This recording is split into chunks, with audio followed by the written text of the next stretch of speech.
খাঁচার ভিতর প্রাণের ময়না চিরদিন আর আপন রইনা, খাঁচার ভিতর প্রাণের ময়না চিরদিন আর আপন রইনা, হঠাৎ করে পালিয়ে যাবে একটু পেলে ফাঁকে রে, গুরুস্থানের একটু মাটি বাইনা করে রাখে রে, এখনই তোর আসতে পারে চলে যাওয়ার ডাক।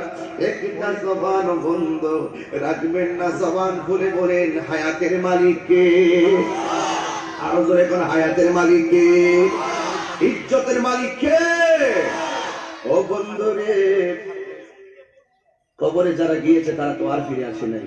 আল্লাহ বলছেন কুল্লু নাফসিন যায়িকাতুল মউত। রাসূল বলেন কবরের কয়েকটা আযাব আছে। একটা আযাব হলো কবরের ডান পাশের মাটিগুলো এক প্রান্তে যাবে, বাম পাশের মাটিগুলো আরেক প্রান্তে যাবে। দুই পাশের মাটিগুলো তোমার শরীরের ডান পাশে এমন জোরে চাপা মারবে, ডান পাশের হাড্ডিগুলো বাম পাশের হাড্ডির ভিতরে ঢুকে যাবে, আর বাম পাশের হাড্ডিগুলো ডান পাশের হাড্ডির ভিতরে ঢুকে যাবে। বন্ধু, তুমি যদি ইমানদার হও দেখবে ওই কবরের ভিতরে তোমার ডান পাশ দিয়ে একটা নূরের আলো প্রবেশ করবে। তুমি জিজ্ঞেস করবে কি ব্যাপার, উপরে ঢাকনা লাগানো, ডানে মাটি বামে মাটি, নিচে মাটি, পায়ের দিকে মাটি, মাথার দিকে মাটি, তুমি আলো কোথায় থেকে এসেছো? সেই আলো তখন জবাব দিন, আমাকে চিনো না? আমি বললাম তোমার 5 ওয়াক্ত নামাজ। কি 5 ওয়াক্ত? আরে কি আলো আসবে? জিজ্ঞাসা করা হবে তুমি কে?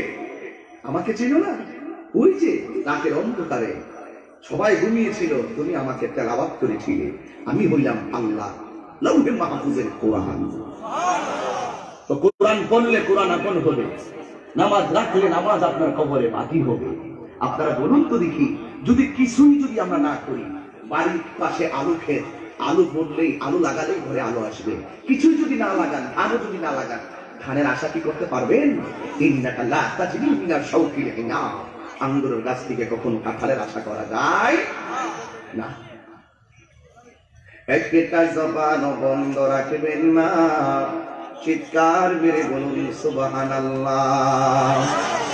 আল্লাহ রাব্বুল আলামিন কোরআনুল কারীমের মধ্যে খুব চমৎকার ভাষায় বলেছেন, ওয়া মা তাদরি নাফসুম বিআইয়ি আরদিন তামুত।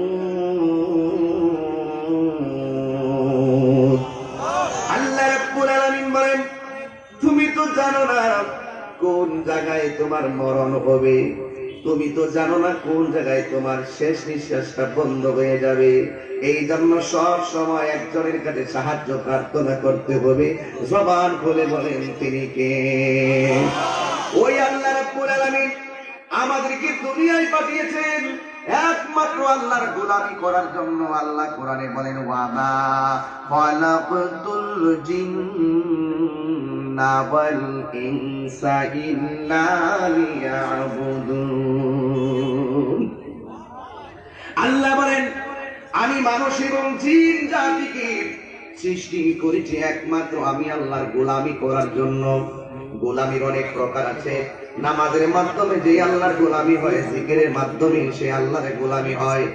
এই জন্য যুবক, আল্লাহর হাবিব আমাদেরকে বলেছেন যে কবর জায়গাটা বড় আরামের জায়গা, আবার এই কবরের জায়গাটা বড় কষ্টের জায়গা।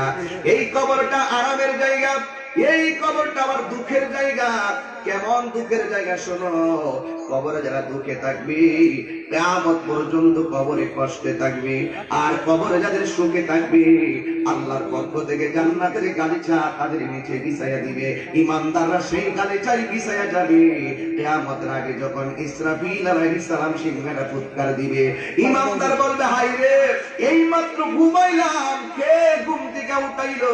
অথচ কোটি কোটি কোটি কোটি বছর পার হয়ে গেছে, কিন্তু ইমানদার যারা পরিমাণ টের পায় না। এই জন্য বলি, সুখের সময় কিভাবে যায় টের পাওয়া যায় না, কিন্তু কষ্টটা সেকেন্ডে সেকেন্ডে অত্যন্ত যন্ত্রণা দেয়। যুবকের দল, আল্লাহর হাবিব সাল্লাল্লাহু আলাইহি ওয়াসাল্লাম বলেন, এই কবরের ভিতরে যারা ঈমান হারা হয়ে যাবে, ওই কবরের ভিতরে যারা নেক আমল ছাড়া যাবে, ওই কবরের ভিতরে আল্লাহ রাব্বুল আলামিন জাহান্নামের বরাবর থেকে একটা সুরুম করে দেওয়া হবে, ওখান থেকে একটা জাহান্নামী হাওয়া কবরের ভিতরে দেওয়া হবে, তার বডিটা একেবারে আগুনের মতন কয়লা কয়লা হয়ে যাবে।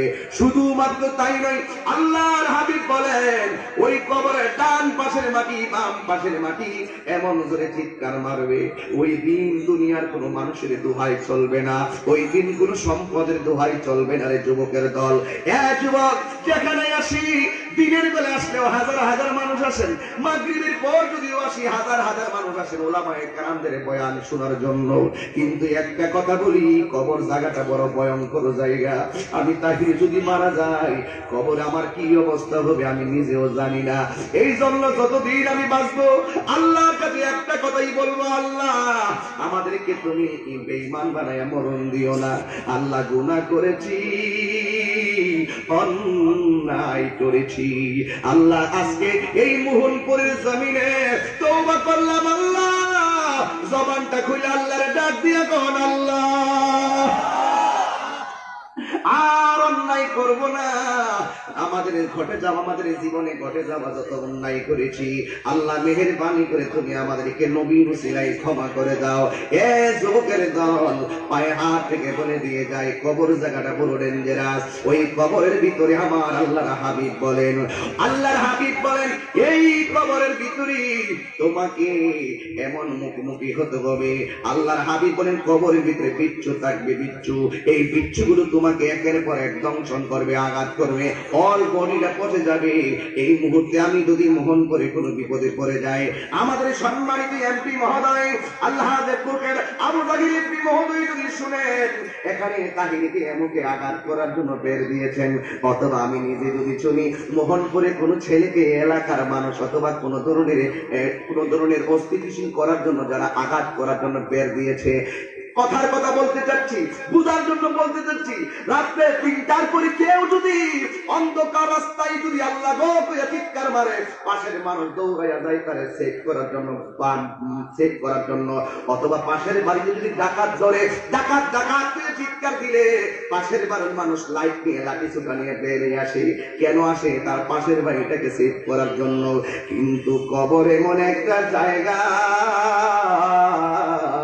যে জায়গার ভিতরে একের পরে কাজারে কষ্ট পাইলে তুমি এমন ধরে চিৎকার করবা।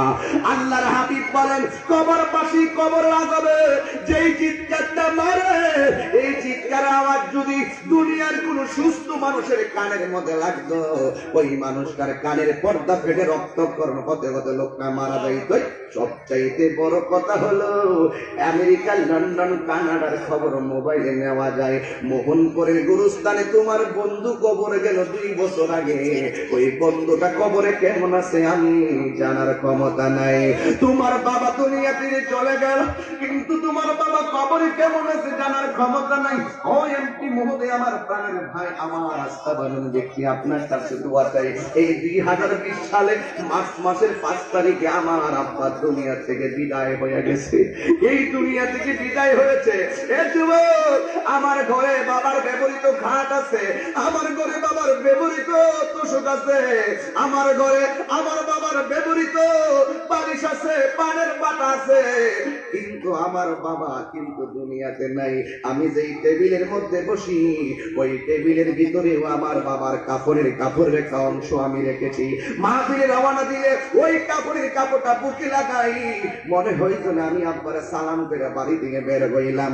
কত মানুষের চেহারা দেখি, কিন্তু আমার বাবার মতো লাগে না। আমি মনে করি আমার বাবার জন্য আমার যেমন দরদ, আপনাদের জন্য, আপনাদের বাবার জন্য আপনাদেরও এমন দরদ। কারণ বাবা যতদিন থাকবে তোমার মাথার উপরে একটা বট গাছের মতন ছায়া দিয়ে রাখবে। জবানটা কইলা কি আল্লাহু আকবার বললেন না? কত জানাজার পড়েছি নামাজ, দিয়েছি কত দাফন, কত জানাজার পড়েছি নামাজ, দিয়েছি কত দাফন। কোথায় যেন আছে আমারও তুই সাদা কাফন, কত জানাজারে পড়েছি নামাজ, দিয়েছি কত দাফন। আমার তোরই বাধায় আছে কোন শেখে আগাতে, কোন মসজিদে এলানা হবে সোয়াবে শেষে খাটে, ঠিক কিনা বলো? আমার তোরই বাধায় আছে কোন শেখে আগাতে, কোন মসজিদে এলানা হবে সোয়াবে শেষে কাটে।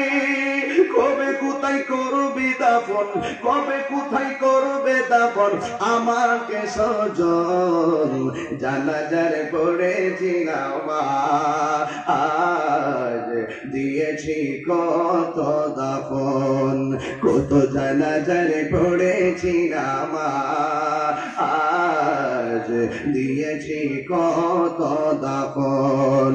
কোথায় যেন আছে আমারও তুই সাদা কাফন, কত জানাজারে পড়েছি নামাজ, দিয়েছি কত দাফন।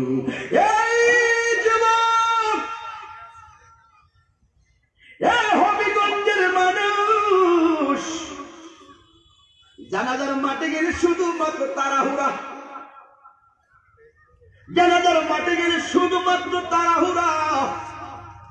জানাজা পড়িয়া সাথে সাথে বাড়িতে তোর বাইরেন না, দাফন কইরা কবর করে দাঁড়ায়া বাবার জন্য মায়ের জন্য দোয়া খান কইরেন। আজকে যারা দাফন করতেছেন আপনি ভুলে গেছেন এই গুরুস্থানে আপনার দাদা শুয়ে রয়েছে, আপনি হয়তো ভুলে গেছেন গুরুস্থানে আপনার বাবা শুয়ে রয়েছে, অথবা গুরুস্থানে আত্মীয় স্বজন শুয়ে রয়েছে। এই জন্য যুবক আমার নবী বলেন তোমরা বেশি বেশি করে কবর জিয়ারত করো, কারণ কবর জিয়ারত করলে দিলটা নরম হয়, আখিরাতের কথা স্মরণ হয়। কথা বলেন ঠিক কিনা? এই কবরে কতদিন থাকবো, কয় বছর থাকবো আমরা জানি না, কোন দিন কিয়ামত হবে। এই কবর থেকে একদিন আমরা হাসরের ময়দানে উঠবো। দুইটা কন্ডিশনে আমাদের হিসাব দেওয়া লাগবে, একটা হলো পাপ হলে পাপের ফল আমাদের ভোগ করতে হবে, আর নেক হলে নেকের ফল আমরা ভোগ করব। পাপ হলে পাপের প্রতিফল। এইভাবেই আমাদেরকে আল্লাহ রাব্বুল আলামিন ডিরেকশন লাইফ হাসরের ময়দানে আমাদেরকে আমার আল্লাহ আমাদের ডান হাতে দিবেন, আর যার নসিব ভালো না তারা বাম হাতে যাবে, তার হাতে। সবাই বলবে আল্লাহ আযাব আর সহ্য করি না, হাসরের ময়দানে আমাদেরকে আমলনামা দিয়ে দাও, আমরা আমলনামাটা তাড়াতাড়ি দাও। আল্লাহ রাব্বুল আলামিন হাসরের ময়দানে দুইটা কন্ডিশনে তোমার আমার হিসাব নিবে। একটা হলো আমার আল্লাহ বলেন এইভাবে, ফামাইয়ামাল মিসকালা যাররাতিন খায়রান ইয়ারা ওয়া মাইয়ামাল মিসকালা যাররাতিন শাররান ইয়ারা। যারা যারা পরিমাণ হিসাব নিবে। আজকে যে মাহফিলে এসেছেন এটা হাসরের মাঠে আপনি দেখতে পারবেন, সেদিন জবানটা বন্ধ হয়ে যাবে, হাতের সাক্ষী হাত দিবে, পায়ের সাক্ষী পা দিবে। দুনিয়াতে কারেন্টের জাল দিয়ে মাছ চুরি করলে চাপার জোরে না করো, আল্লাহর কসম আমি চুরি করি নাই। দুনিয়ার মধ্যে হাত দিয়া পেটে চুরি করলে চাপার জোরে মুখ দিয়ে না করো, আল্লাহর কসম আমি করি নাই। আপনারা বলেন হাসরের ময়দানে আপনার মুখটারে আল্লাহ বন্ধ করে দিব। দুনিয়ার মানুষের সামনে সত্য মিথ্যা যাই বলো না কেন, কিন্তু হাসরের ময়দানে হাতের সাক্ষী হাত দিবে, চোখের সাক্ষী চোখ দিবে, কানের সাক্ষী কান দিবে, পায়ের সাক্ষী পা দিবে। এমন একটা ময়দান, কেউ কিরা পানিতে সাঁতার কাটবো, কেউ হাঁটু পানিতে সাঁতার কাটবো, কেউ কোমর পানিতে সাঁতার কাটবো। হাসরের ময়দানে সর্বপ্রথম নামাজের হিসাব গাই নেওয়া হবে। আমাদের এমপি মহোদয় এখন আমার পাশে বসে আছেন, তিনিও কিন্তু একটি সুন্দর মেসেজ দিয়ে গেছেন, 5 ওয়াক্ত নামাজ। গর্ব করে বলছেন জুমার নামাজে মুসল্লি জায়গা হয় না, আবার দুঃখ করে বলছেন ফজরের নামাজে মুসল্লি পাওয়া যায় না। কথা বলেন না কেন? গর্ব করে বলেছেন জুমার নামাজে মানুষের জায়গা হয় না, দুঃখ প্রকাশ করে বলেছেন ফজরের নামাজই করুণ অবস্থা। মুসল্লি প্রথম কাতারে হয় না, কেন রে হয় না? তোমাদেরকে কি আল্লাহ শুধু জুম্মার নামাজ পড়ার লাগা পাঠাইছি? আরে বাবা, 5 ওয়াক্ত নামাজি তো আল্লাহর কুদরতি কদমে তোমার হাজিরা। আল্লাহর হাবিবকে আমার আল্লাহ কয়, বন্ধু এমন একটা জায়গায় তোমার আনছি যেখানে কোনো নবীকে আমি আল্লাহ আনি নাই। তবে একটা কথা নবীকে মনে রাখেন, আপনারে আইনা দেখা করলাম ওখানে, আর আপনার উম্মত যখন নামাজের সেজদায় পড়ে যাবে, কপালটা নাকটারে জমিনে লাগাইতে দেরি হবে, আমি আল্লাহর কুদরতি কদমটা তাদের সেজদায় জায়গায় বাড়াইয়া দিতে দেরি হবে না।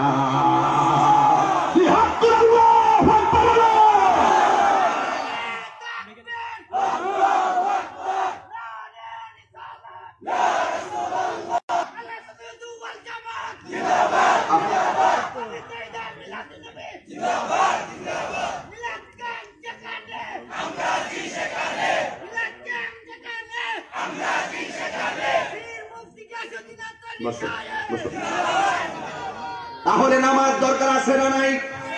জবান খুলে বলো, আছে না নাই? আমার বিষয় দিয়েছেন হাসরের ওয়াজ করার জন্য, আমি কমিটিকে বলে যাব, ও কমিটি, ও যুবক ভাইরা, আপনাদেরকে বলে দিয়ে যাই, আজকে ওয়াজটা করাইছেন, কালকে আজকের ফজর থেকে 5 ওয়াক্ত নামাজে দাঁড়াইয়া যান। কারণ নামাজে দাঁড়ায় গেলে তাইলে ওয়াজটা করার সার্থকতা আসবে। যুবকের দল, আসরের ময়দানে 2টা কন্ডিশনে আমাদের হিসাব হবে। কেউ গিরা পানিতে সাঁতার কাটবো, কেউ হাঁটু পানিতে সাঁতার কাটবো, কেউ কোমর পানিতে সাঁতার কাটবো। ধুলাই নদীর পানির মতন, খুয়াই নদীর পানির মতন, আপনাদের এই পানির মতন পানি নয়। ওই পানি যেমন ঠান্ডা, কিন্তু হাসরের ময়দানে নিজের পাপের কারণে নিজের শরীর থেকে যেই ঘামটা ঝরবে, এই ঘামের পানিতে সাগর হয়ে যাবে। কেউ গিরা পানিতে আফর কাটবে, কেউ কোমর পানিতে সাঁতরাবে, কিন্তু ওই পানিটা দুনিয়ার পানি যেমন, দুনিয়ার আগুন যেমন গরম, ওই হাসরের ময়দানে আপনার ঘামের পানিটা তার 70 গুণ বেশি গরম হবে। ওই গরম পানিতে আপনি এমন ভাবে সাঁতরাইবেন, মা আপনার কাছে আসবে না, বাবা আপনার কাছে আসবে না। ও যুবক, তোমার মন নরম হয় না কেন রে যুবক? বুঝতে পেরেছি, গুনাহ করতে করতে কলবটারে কালো দাগ পালাইছি, এই জন্য হাসরের ভয়াবহতার কথা গেলেও তোমার কান্না করতে মনে চাই না। গুনাহ করতে করতে কলবটারে বরবাদ কইরা ফেলাইছি, কবরের আযাবের কথা বললো তোমার ভয় লাগে না। ও যুবক, তুমি মনে করো না এই দুনিয়াতেই তোমার চিরদিন থাকবে না, না, দুনিয়াটা হলো ক্ষণস্থায়ী। হাসরের ময়দানে তুমি আমি নিজেরা সাঁতার কাটবো, কেউ কাউকে সুপারিশ করবে না, কিন্তু কিছু কিছু বাচ্চাদের পাওয়ার থাকবে খুব বেশি। ওই বাচ্চাগুলো হাসরের ময়দানে ডানে একটা দৌড় মারবে, বামে একটা দৌড় মারবে, তারা সবসময় আরশে আজিমের নিচে ঘোরাঘুরি করবে। জোরে কি সুবহানাল্লাহ কইবেন না? ছোট ছোট বাচ্চাগুলা আরশে আজিমের চতুর্দিকে ঘোরাঘুরি করবে। আল্লাহ বলে, ও বান্দারা, আজকে তোমাদের কোনো হিসাব হবে না, তোমরা বিনা হিসাবে জান্নাতে চলে যাও। এবার ছোট বাচ্চারা আল্লাহরে ডাক দিয়ে বলবে, আল্লাহ, আমরা জান্নাতে গেলে তো আর কোনোদিন বের হব না, কিন্তু তোমার কাছে একটা কথা বলো, আমরা যদি জান্নাতে যাব, যাওয়ার আগে তোমার কাছে কিছু কথা আছে। কিছু কিছু বাচ্চাগুলো আল্লাহরে ডাক দিয়ে বলবে হাসরে, ও আল্লাহ, আমরা জান্নাতে যাব, কিন্তু আমরা জানতে চাই আমার আব্বা আম্মা কোথায়, আমার আব্বা আম্মা কোথায়? আল্লাহর পক্ষ থেকে আওয়াজ আসবে, তোদের আব্বা আম্মা জান্নাতে। ওই বাচ্চাগুলো দৌড়াইয়া জান্নাতের ভিতরে ঢুকে যাবে। আবার কিছু কিছু বাচ্চা বলবে, আল্লাহ, আমার আম্মা আব্বা কোথায়? আল্লাহ সেদিন বললেন, তোমার আব্বা আম্মা জাহান্নামের ভিতরে। ওই ছোট ছোট বাচ্চাগুলো আল্লাহরে ডাক দিয়ে বলবে, আল্লাহ, আজকে আমাদের কোনো হিসাব হবে না গো আল্লাহ, তুমি বলেছো আমরা বিনা হিসাবে জান্নাতে যাব। কবরের ভিতরে সবাই প্রশ্নের উত্তর দিছে, যে উত্তর দিতে পেরেছে সে ঘুমায় গেছে, যে উত্তর দিতে পারে নাই সে আযাব ভোগ করেছে। আর কবরে আমাদের কোনো উত্তর দিতে হয় নাই, কারণ আমাদের এই কবরের 3টা প্রশ্নের উত্তর দিয়ে দিছে তুমি আল্লাহর ফেরেশতারা। এবার ডাক দিয়ে, আল্লাহ, তোমার কাছে জানতে চাই, আমরা যদি জাহান্নামে যাব, আমার আম্মা আব্বা যদি জাহান্নামের মধ্যে থাকি, কিন্তু তোমার কাছে জান 3টা প্রশ্ন করব। 1 নম্বর প্রশ্ন, তুমি আমার আব্বা আম্মার একটু দেখায়া দাও। দুই নম্বর প্রশ্ন, এবার আল্লাহ ডাক দিয়ে বলে, ও মালিক ফেরেশতা, এই বাচ্চার আম্মা আব্বা গুলার একটু দেখাইয়া দে। জাহান্নামের দরজাটা খুলে দেওয়া হবে, তার আব্বা আম্মাকে ওপেন করা হবে। জাহান্নামের বর্তমান রং কিন্তু একেবারে কুচকুচে কালো। ওই কালো রঙের ভিতরে যেমন দেখবেন লোহা গরম করলে লোহাটা লাল হয়ে যায়, ঠিক এমন ভাবে তার বাচ্চার আব্বা আম্মার পা গুলো লাল হইয়া থাকবে। এবার বাচ্চাগুলো আল্লাহরে ডাক দিয়ে বলবে, আল্লাহ, এই মায়ের পেটের ভিতরে তো আমি ছিলাম 10 মাস 10 দিন, কত কষ্ট করছে মাই, কিন্তু আমরা দুনিয়াতে মারে কষ্ট দিয়ে এসেছি। এরপর মাকে মা বলে ডাকতে পারি নাই, বাবাকে বাবা বলে ডাকতে পারি নাই। তুমি আমাদেরকে নিয়ে এসেছো, তোমার ইচ্ছার বাইরে আমাদের কোনো কথা নাই। ও আল্লাহ, আমার আব্বা আমার এই অবস্থা তুমি দেখতে চাইছি, দেখাইছো। ও আল্লাহ, এখন তোমার কাছে 2 নম্বর প্রশ্ন হলো, ও আল্লাহ, তোমার কাছে একটা প্রস্তাব হলো, আমার আব্বা আম্মারে আমাদের সঙ্গে জান্নাতে দিয়ে দাও। আল্লাহ বললেন, না, তোমরা জান্নাতি, তোমার আব্বা আম্মা জাহান্নামে, তোমরা জান্নাতে যাও, তোমার আম্মা আব্বা দুজকের মধ্যে থাকবে। এই কথা বলার পরে তার মা বাবা জাহান্নামে, আর ছেলেগুলো বাচ্চাগুলো ডাক দিয়ে বলবে, আল্লাহ, একটা কথা বললাম, আম্মারে দেখাও আব্বারে দেখাও, তুমি দেখাইলে আমরা খুশি। আবার বললাম আব্বা আম্মারে আমাদের সঙ্গে জান্নাতে দাও, দেও নাই। তবে আরেকটা কথা তুমি আল্লাহর কাছে আমরা বলতে চাই, কই কি, আম্মা আব্বা সেই জাহান্নামের মধ্যে আছে, আমাদেরকে সেই জাহান্নামের মধ্যে দিয়ে দাও। এই মুহূর্তে আল্লাহ রহমতের দরিয়ায় একটা তুফান উঠে যাবে। জবান খুলে কি আল্লাহু আকবার বলবেন না?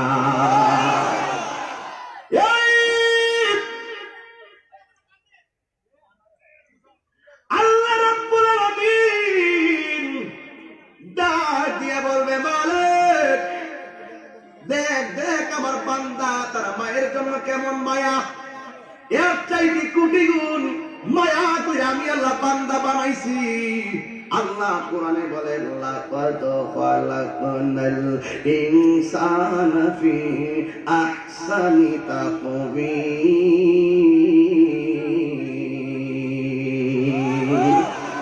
আমি আল্লাহ অনেক সুন্দর নমুনাই বান্দা বানাইছি। ও ফেরেশতারা তাকায়া দেখ, এই ছোট বাচ্চাগুলো মায়ের জন্য কেমন মায়া।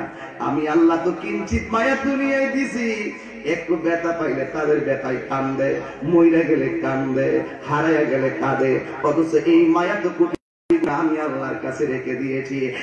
মালিক ফেরেশতা, ওই যুবকরা মনে রাখো, জাহান্নামের দারোয়ানের নাম হলো মালিক, আর জান্নাতের দারোয়ানের নাম হলো রেদওয়ান। এই মালিক ফেরেশতারে আমার আল্লাহ ডাক দিয়ে বলবে, হে মালিক, এই বাচ্চার আম্মা আব্বা গুলোরে জাহান্নাম থেকে বের কর, জাহান্নাম থেকে বের করে তাসনিম নামক পানি দিয়ে ধৌত করো, আর তাদের চেহারার মধ্যে একটা নূরের জলকানি দিয়ে দাও, শরীরের ভিতরে মেশকে আম্বরের সুবাসটা তাদের গায়ে লাগায়। জোরে সুবহানাল্লাহ বলবেন না? এই হলো প্রথম স্টেপ। 2 নম্বর হলো, ও পৃথিবীর মানুষ, নামাজের হিসাব দেওয়া লাগবে, হাসরের ময়দানে হিসাব দেওয়া লাগবে। এবার তুমিও বলবে নাফসি নাফসি, আমিও বলবো নাফসি নাফসি। শুধুমাত্র তুফান আর তুফান, শুধুমাত্র আযাব আর আযাব, কেউ কাউকে ধরবে না। আমার মা আমার দেখলে ধরবে না, আমি আমার মার দেখলে আমি কাছে যাব না। সবার মুখের মধ্যে শুধু আমারে বাঁচাও, আমারে বাঁচাও, আমারে বাঁচাও, হায় হায় করে কান্না শুরু করবেন। আমরা তখন হাসরের ময়দানে তাকায় দেখবো, কিছু কিছু মানুষের পেট গুলা বিশাল বড় বড় পেট থাকবে, ওই পেটের ভিতরে শুধুমাত্র সাপ থাকবে। ওই সাপ গুলো তাদের পেটের ভিতরে সবল মারবে। জিজ্ঞাসা করা হবে, আল্লাহ, এরা কে গো, যাদের পেটের ভিতরে এমন সাপ এমন ভাবে আঘাত করতেছে, কারণটা কি?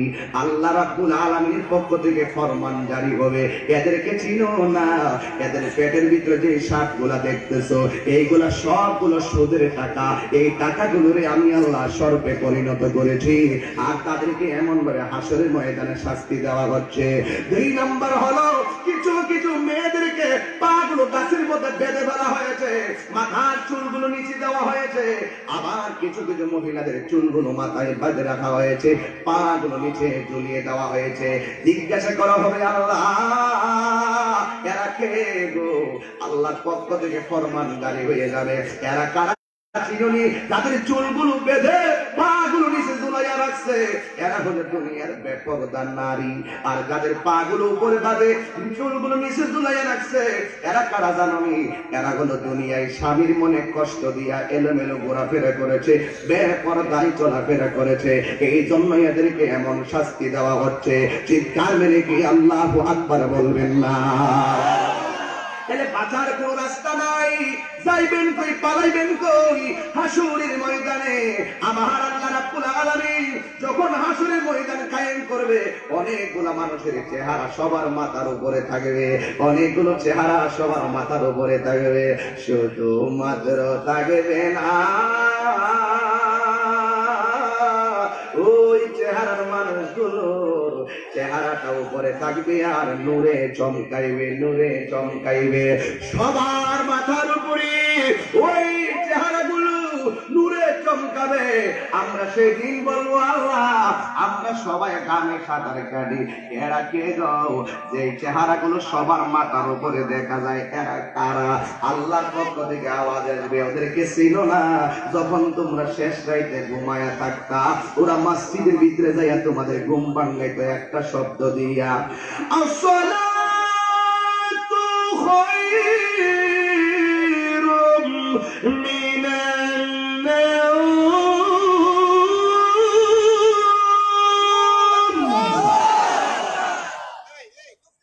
এইভাবে শব্দ দিয়ে তোমাদের ঘুম ভাঙাইতো। আজকে হাসরের ময়দানে এদের চেহারা অনেক উপরে, এরা হলো দুনিয়ার মসজিদের মুয়াজ্জিন। আজকে মুয়াজ্জিনকে আমরা বড় ধিক্কার দিয়ে কথা বলি, না না, মুয়াজ্জিনের সম্মান অনেক উপরে রে ভাইজান। ও যুবক, তোর পায়ে ধরে বলি, মসজিদের ইমাম সাহেব একটু সম্মান করে কথা কইেন, মসজিদের মুয়াজ্জিনকে সম্মান করে কথা কইেন, মসজিদের খাদেমটারে সম্মান দিয়ে কথা কইেন। এতে আপনার লস নাই, শুধু লাভ আর লাভ। কারণ হাসরের ময়দানে মুয়াজ্জিনের চেহারা থাকবে সবার মাথার উপরে। শুধুমাত্র তাই নয়, তাদের চেহারাটা নূরে জলমল জলমল করবে, জলমল করবে। জোরে কি আল্লাহু আকবার বলবেন না? এই হলো হাসরের ময়দানের সমষ্টিগত চিত্র। এক যুবক শুনে রাখো, আল্লাহর হাবিব সাল্লাল্লাহু আলাইহি ওয়াসাল্লাম বলেন, শাফাআতি লি আহলি কাবাইর মিন উম্মতি, আমার নবী সুপারিশ করার ক্ষমতা আছে না নাই? এই জন্য যুবক ভাইরা, শুধুমাত্র তাই নয়, আবার কিছু কিছু মানুষ পানি তৃষ্ণায় কাতর হয়ে যাবে, আল্লাহ আমাদেরকে পানি দাও, আল্লাহ আমাদেরকে পানি দাও। আল্লাহ বলবে না, পানি দেওয়া হবে না। কিছু কিছু আল্লাহ বলেন, ও ফেরেশতারা, কিছু কিছু বান্দাগুলো রে আলাদা আলাদা নিয়ে আমার আরশ আজিমের নিচে নিয়ে যাও। এবার আল্লাহ রাব্বুল আলামিন যখন অর্ডার করবেন, অল্প সময় দিব, কিন্তু কথাগুলো গুরুত্বপূর্ণভাবে শুনবেন। কিছু কিছু বান্দাগুলো রে ফেরেশতারা টেনে টেনে আরশ আজিমের নিচে নিয়ে যাবে। শুধুমাত্র তাই নয়, এমন একটা পানি পান করাইয়া দিবে, যেই পানি এক ফোঁটা পান করলে জিন্দেগিতে আর পানি তৃষ্ণা লাগবে না। ডাক দিয়ে বলবে, ও আল্লাহ, আমি তো তোমার বান্দা, তারাও তো তোমার বান্দা। এখন বুঝো কেন? সময়ের একটুর ও সময়ের দস্তুর, এখন বুঝো কেন? দুনিয়ায় তো তুমি তার বান্দা, সেও তো তার বান্দা ছিল। হাসরের ময়দানে আল্লাহরে বলবে, আল্লাহ আমরা পানি চাইলাম, তারাও পানি চাইলো, কিন্তু আমরা পানি পাই নাই, তারা কিভাবে পানি পাইলো? আমরা তো তোমার বান্দা, তারাও তো তোমার বান্দা। এও আবার তাদেরকে তুমি আরশে আজিমের নিচে ছায়া দিয়ে তুমি পানি পান করাচ্ছ। আবার কিছু কিছু মানুষকে আবার নিয়ে আমার আল্লাহ পানি পান করানোর পরে এরা তৃপ্তি সহকারে পানি পান করবে। এ বন্ধুরি, ও হবিগঞ্জের বাবারা, ও মোহনপুরের শান্তিকামী বন্ধুরা, একটু শুনে রাখো, এরা কারা জানোনি? আল্লাহ রাব্বুল আলামিন বলবে, হে বান্দারা, তোমরা আমার কাছে পানি চাইতেছো, যারা পানি পাইছে তারা কারা জানোনি? এরা দুনিয়াতে দুপুর বেলায় পানি তৃষ্ণা লাগছে, পানি পান করে নাই আমার ডরে। এরা দুনিয়াতে দুপুর বেলায় ক্ষুধার কারণে কষ্ট পেয়েছে, কিন্তু তারা দুনিয়াতে তারা খাবার খায় নাই। আজকে যারা পানি পেয়েছে, পানি পেয়েছে, ওরা কে জানোনি? এরা হইল তারা যারা রমজান মাসে আমি আল্লাহকে খুশি করার জন্য রমজানে রোজা রেখেছে। এই রোজা আমাদের দরকার আছে না নাই? কোন দিক দিয়া যাইবেন, যেখানে যাবেন পুরস্কার হাসরের ময়দানে আছে না নাই? সব মানুষগুলো অস্থির হয়ে দেখবে কিছু কিছু বান্দারা আরশে আজিমের নিচে আবার ছায়া পাইছে আলাদা বাহিনী। এবার জিগাইবো আল্লাহ এই আলাদা বাহিনীটা কেডা? কই এটা জানো না, এরা হলো দুনিয়ার আদেল ন্যায় বিচারক। জোরে কোন সুবহানাল্লাহ। এই জন্য দুনিয়ার বিচার হবে ন্যায় বিচার। কথা বলেন ঠিক কিনা? দুনিয়ায় ন্যায় বিচার হলে আখিরাতে তার দাম কি বাড়ে না কমে? এবার ওই যুবক হাসরের অনেকগুলা মানুষের চেহারা ওই আরশে আজিমের ছায়ার নিচে থাকবে। শুধু তাই নয়, বিদায় বেলায় বলে আল্লাহর হাবিব সাল্লাল্লাহু আলাইহি ওয়াসাল্লাম কেমন পাওয়ার। আমরা হাসরের ময়দানে দুনিয়ার কেউ কাউকে চিনবে না, দুনিয়ার কেউ কাউকে সুপারিশ করতে পারবে না। আমরা তখন সোজা দৌড়ায় আদম সফিউল্লাহর কাছে যাব, তাইয়া ডাক দিয়ে বলবো বাবা আদম আপনি আমাদের জন্য সুপারিশ করেন। আদম আমাকে সালাম বলবে আমি পারবো না। ইব্রাহিম নবী বলবে আমি পারবো না। ওই নূহ নবী বলবে আমি পারবো না। নবীরাও নাফসি নাফসি বলে কান্দে, মুসা কালিমুল্লাহ নাফসি করে কান্দে। আর আমরা শেষ বেলায় চলে যাব ঈসা রুহুল্লাহর কাছে। সেখানে যাওয়ার পরে আমরা বলবো ও ঈসা আপনি আমাদের জন্য একটু কথা বলেন না। সবার জবান বন্ধ দুইটা কারণে। কয়টা কারণে? দুইটা কারণে সবার জবান বন্ধ। আল্লাহ হাসরের ময়দানে দুইটা রং ধারণ করবেন, একটা হলো রহমান আর একটা হলো কাহার। যখন কাহার হয়ে যাবে আল্লাহর সামনে দাঁড়াইবার সাহস কারো হবে না। আল্লাহ যেদিন হাকিম হয়ে বসবেন সেদিন কেউ কথা বলতে পারবে না। সবাই নাফসি নাফসি বলে কাঁদবে, সব নবীরাও নাফসি বলে কাঁদবে। শেষ পর্যন্ত ঈসা রুহুল্লাহর কাছে আমরা চলে যাব। ঈসা রুহুল্লাহর কাছে যাওয়ার পরে আমরা গিয়ে বলবো হে ঈসা আপনি মেহেরবানি করে আমাদের জন্য একটু সুপারিশ করেন না। ঈসা রুহুল্লাহ বলবে আমি পারবো না। আল্লাহ আমাকে পাঠাইছে দুনিয়াতে নবী বানাইয়া, যদিও শেষ সময় আমি নবীর উম্মত হয়ে গেছি, কিন্তু দুনিয়ার মানুষ আমাকে আল্লাহর বেটা বলে গালি দিয়েছে। আল্লাহ যদি আজকে হাসরের ময়দানে বলে তুই আমার বেটা বলে গালি দিয়েছে, তুই কি করেছিস? তাইলে আমি আল্লাহর দরবারে দায়বদ্ধতা নিয়ে কি জবাব দিব? একটা কথা মনে রাখবেন, প্রত্যেকের দায়িত্ব সম্পর্কে জিজ্ঞাসিত হবে। মনে করতেছেন আপনার পুলারে নামাজের কথা বলতেন, নামাজ পড়ে না, আপনি মনে হয় বেঁচে গেছেন, অথবা আপনি কোন সন্তানকে সুশিক্ষা দেন নাই, আপনি তাকে বলেন না মনে করছেন আপনি বেঁচে গেছেন। না না না, হাসরের ময়দানে আপনার সন্তানটারে জিগাইবার আগে আমার আল্লাহ আপনারে জিগাইব তোমার সন্তানের সুন্দর একটা নাম কেন রাখলা না? আমার দেশের কিছু নাম আছে উল্টা পাল্টা আছে না নাই? এই জন্য নামটা সুন্দর একটা নাম রাখবেন। সুন্দর নামের কারণে ওই সন্তানের মা বাবা পুরস্কৃত হবে। এই জন্য আল্লাহর কাছে দুইটা নাম প্রিয়, একটা হলো আব্দুল্লাহ আর একটা হলো আব্দুর রহমান। আর যদি বলেন সুবহানাল্লাহ, আর যদি বলেন আল্লাহু আকবার বলেন না। নাম সুন্দর রাখবেন, নামের গুণে বহুত সন্তানের মা বাবা পুরস্কার পাবেন। আর নাম যদি আপনি শরিয়া বিরোধী নাম রাখেন, নাম যদি আপনি অনানুষ্ঠানিক নাম রাখেন, আপনাকে জবাব দেওয়া লাগবে। এই জন্য যুবক ওই ঈসা রুহুল্লাহ বলে আমি পারবো না তোমাদেরকে সুপারিশ করার জন্য, তবে সব নবী তোমাদেরকে ফিরাইয়া দিছে, আমি তোমাদেরকে যদিও সুপারিশ করতে পারবো না। আমি একটা রাস্তা দেখায়া দিব গো। এবার সব মতে কথা তো কেউ বলে নাই, সবাই শুধু আমরা তারায়া দেয়, নিজের খেলায় নিজে নফসি বলে কান্দে। আজকে যেহেতু এই নবী আমরা কইছি রাস্তা দেখাইব, সব উম্মতের ডাক দিয়ে বলে এই দিকে তাকাও, এবার এই দিকে তো তাকাবে। সুন্নাত মান কাদা রাসূলনা ক্বাবলাকা মির রাসূলিনা ওয়ালা তাজিদু সুন্নাতিনা তাহবিলা। আকিমিস সালাতা লিদুলুকি শামসি ইলা বাসাতিল লাইলি ওয়া কুরআনাল ফাজরি ইন্না কুরআনাল ফাজরি কানা মাশহুদা ওয়া মিনাল লাইলি ফাতাহাজ্জাদ বিহি নাফিলাতাল লাক আসা আইয়া বাসাকা রাব্বুকা মাকামাম মাহমুদা। এই আয়াতটা অনেকে নাও বুঝতে পারেন, সহজে বুঝাইয়া দেই।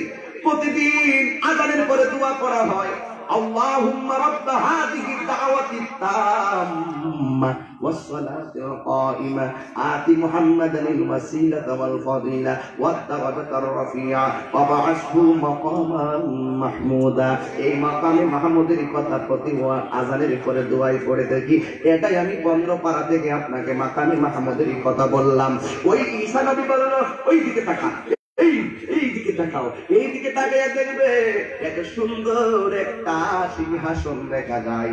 এই সিংহাসনটা আমার আল্লাহ নবীকে দান করছে একটা বন্দেগীর উসিলায়। এটার নাম হলো তাহাজ্জুদের নামাজ। ওই যে ফাতাহাজ্জাত বিহি নাফিলাতাল লাকা আসা, আপনার জন্য সবার জন্য দিলাম 5 ওয়াক্ত নামাজ, আপনার জন্য 6টা ওয়াক্ত আমি আল্লাহ লাগাই দিলাম।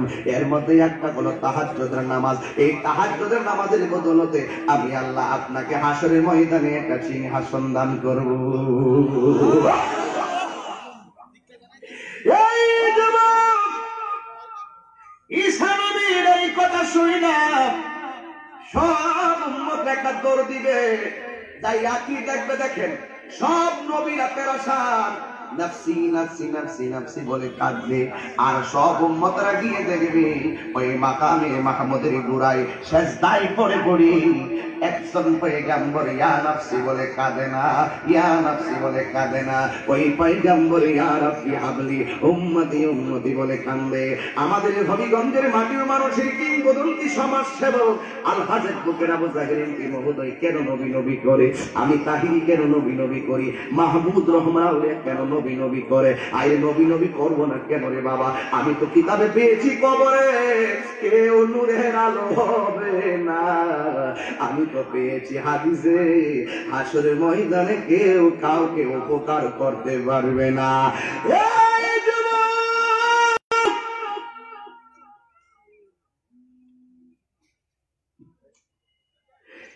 ব্যবসায়ী বন্ধু, ও সরকারি চাকরি দিবি, সেদিন তুমি আমি নফসি নফসি বলে দয়া নবীর দরবারে যাব, গিয়ে দেখবো আমার নবী সেজদায় উম্মতের জন্য কান্দে, কিন্তু আমরা নবীর ডাক দিয়ে বলবো ইয়া রাসূলুল্লাহ আমরা বড় বিপদে পড়ছি, সব নবীর কাছে গিয়েছি তারায়া দিয়েছি, আপনি নবী আপনার উম্মতের তারায়া দিলে যাওয়ার আর জায়গা নাই। ও নবী গো, নবী গো আপনি মেহেরবানি করে একটু কথা বলেন না। কিন্তু নবী একটা বিচিত্র চিত্র দেখাবে হাসরের মাঠে।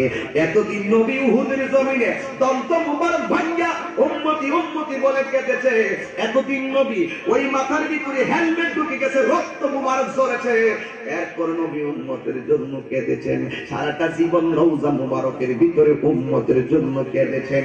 কিন্তু হাসরের ময়দানে উম্মত বিপদে পড়িয়া নবীর কাছে যাবে, ও নবী আপনি সুপারিশ করেন, কিন্তু নবী মাথা মুবারক তুলবে না। নবী ও নবী ও এত উম্মতের জন্য আপনি দেওয়ানা, সেজদায় পড়া উম্মতি উম্মতি বলে কাঁদেন, অথচ উম্মত বিপদে পড়ে আপনার কদমে হাজির, আপনি কেন গো আমার দিকে ফিরে তাকান না, কেন আপনি আমাদের জন্য উদ্ধারের কথা বলেন না, কেন আমাদের দিকে হাত বাড়ান না? এরপর নবীর মন গলে না, নবী সেজদায় পড়ে আছে, কারণ নবী যাহা জানে আমরা তা জানি না, নবী যাহা শুনে আমরা তা শুনি না। নবী কেন সেজদায় পড়ছে তার কারণটা শুনে যান, একটাই কারণ, কারণ ওই মুহূর্তে আল্লাহ ছিল কাহার, আল্লাহ ছিল কঠিন। নবীর কথা হলো যতক্ষণ আল্লাহ কাহার থেকে রহমান হবে না ততক্ষণ আমি তো কথা বলতে পারবো না। ইয়াশফাউ ইনদাহু ইল্লা বিইযনিহি ইয়ালামু মা বাইনা আইদিহিম। নবী আমার সেজদায় পড়ে থাকবে, সব নবীর উম্মত লাইন টু লাইন